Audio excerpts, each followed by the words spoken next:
நடந்து முடிந்த நாடாளுமன்ற தேர்தலில் திராவிட முன்னேற்ற கழகம், காங்கிரஸ் மற்றும் பிற கட்சிகளுடைய கூட்டணி எப்படி 40 தொகுதிகளை போட்டியிட்டு 40லும் வென்றதே, 40க்கு 40, அதுபோல 2026 சட்டமன்ற தேர்தலிலே 234க்கு 200 தொகுதிகளை வென்று நாம் சாதனை படைக்க வேண்டும் என்று திராவிட முன்னேற்ற கழக தலைவரும் முதல்வருமான திரு மு.க. ஸ்டாலின் அவர்கள் தன்னுடைய கட்சி தொண்டர்களுக்கு கடிதம் ஒன்று எழுதியிருக்கிறார். இந்த கடிதம் தொண்டர்களுக்கு எழுதப்பட்டிருக்கிறது.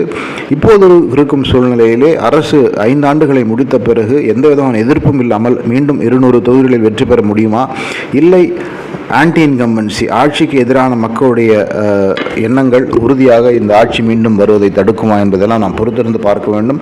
எதிர்க்கட்சியாக அண்ணா திராவிட முன்னேற்ற கழகம் எந்த அளவுக்கு வலுவாக இருக்கிறது அல்லது இல்லை என்பது மிகவும் முக்கியமான கேள்வி. 200 அவுட் ஆஃப் 234 திமுகவுக்கு சாத்தியமா இல்லையா என்பதை காலம்தான் சொல்லும். பொறுத்திருந்து பார்ப்போம். மிக்க நன்றி.